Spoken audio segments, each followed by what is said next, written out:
Saludos desde el Rincón de Pensar de Granada 9 Televisión. Hoy nos encontramos en el Palacio de los Condes de Gavia en una exposición espectacular del artista Ricardo García. Quisiera desde aquí agradecer al artista su presencia y por supuesto a la Diputación por dejarnos estar con el artista y esta maravillosa exposición que ya de antemano recomiendo que vengan a visitarla. Una de las primeras cosas que a mí, Ricardo, me llama la atención es que en cuanto que coges el tríptico te encuentras con el nombre, el título de la exposición, Melancolíae. ¿Por qué Melancolía, Ricardo? Pues bueno, es un poco complejo y largo de explicar el porqué del título. Es decir, en general casi toda la obra que trabajo arranca de estudios previos, de muchas lecturas, de procesos de investigación que se hacen arduos y largos en el tiempo, con lo cual también la motivación acaba siendo, pues, digamos, elementos de estudio muy relacionados con la crítica y la historia del arte. En este caso, melancolías o melancolíae se buscaba un plural porque estaba intentando significar los distintos tipos de sensaciones que ese concepto dentro de la historia del arte ha sido capaz de conjugar y reservar hasta el momento actual. Me interesó un concepto que a partir del siglo XVI, sobre todo, empezó a entenderse como propio y específico del creativo.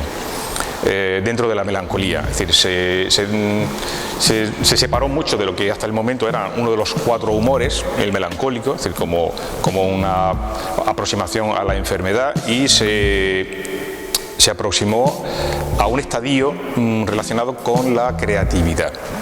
La creatividad entendida en todos sus ámbitos, desde el matemático, es decir, que ya de por sí ya tiene y plantea una actividad específicamente creativa, el filósofo, el literato, por supuesto el artista, ¿no? Y ese concepto fue el que más me interesó, y a partir de ahí empecé a investigar con el grabado de Durero, sobre la melancolía, donde ya recoge toda la iconografía que hasta ese momento existía sobre todo lo que la historia del arte había ido recopilando como elementos significativos dentro de esa relación con la expresión de lo melancólico, de manera que pues aparecen compás, cepillos de carpinteros, el cuadrado mágico muy relacionado con las matemáticas en ese momento, el icosaedro truncado, el murciélago, en fin, muchos elementos que iban saliendo o iban recopilándose dentro del mundo de la iconografía artística.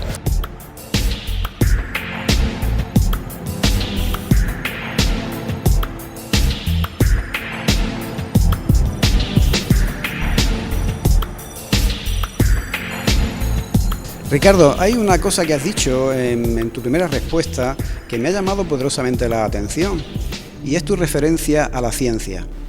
Es cierto que hoy existe, no solo en las artes plásticas, sino en las propias artes literarias, un influjo bastante importante de la ciencia. ¿Cómo asume el artista plástico esa influencia de la ciencia? Te ha hecho referencia antes a las matemáticas.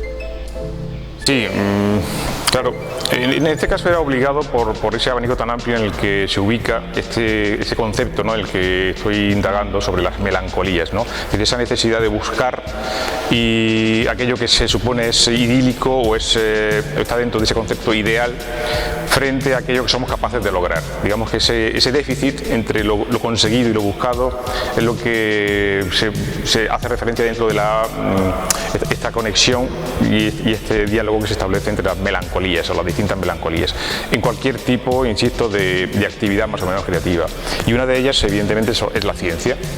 La ciencia que en este sentido va a estar reflejada en la disposición que cada tiempo tenga a la hora de relacionarse con ella, y en los momentos que vivimos es fundamental. Es decir, los avances a nivel tecnológico influyen en todo tipo de trabajo y actuación. De hecho, yo cada vez que planteo una serie de trabajo me tengo que reinventar un poquito los procederes, es decir, los procedimientos a usar. Cada lenguaje o cada temática me está exigiendo precisamente eso, un lenguaje diferente, con lo cual tengo que, de alguna forma, hacer o tener un proceso de investigación para ver cuál es el modo de poder o para poder reflejar mejor toda esa sintaxis.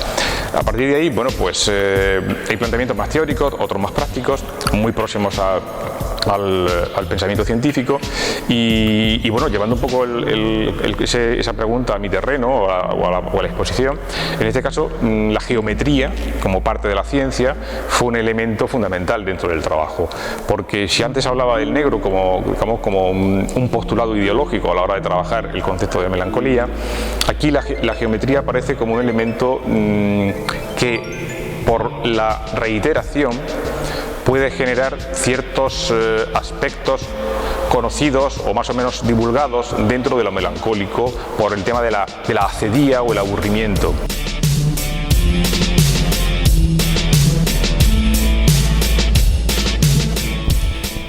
Hay un hecho que a mí me parece constatable en esta exposición y quizá en otras anteriores tuyas, y es esa suerte de series largas que pueden calificarse como un auténtico relato. Quizás son producto precisamente de esa investigación que tú comentabas hace un momento. Sí, por necesidad. Es condición indispensable el hecho de que uno empieza a trabajar sobre una idea y hasta que no se desarrolla la idea, no madura, hay un proceder que precisamente está en ese campo de búsqueda.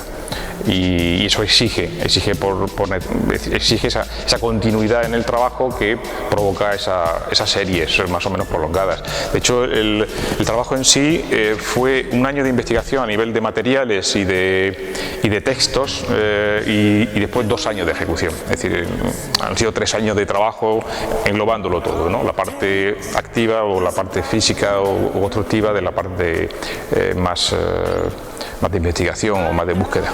Ricardo, ha sido un auténtico placer estar contigo en el sitio donde precisamente está toda tu obra expuesta. Desde aquí agradecerte tu presencia y agradecer a Diputación, bueno, el que nos haya cedido este espacio para hacer este programa hoy.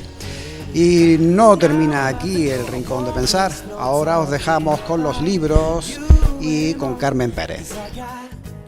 New girls, new problems. I won't waste no time talking about you anymore, 'cause I got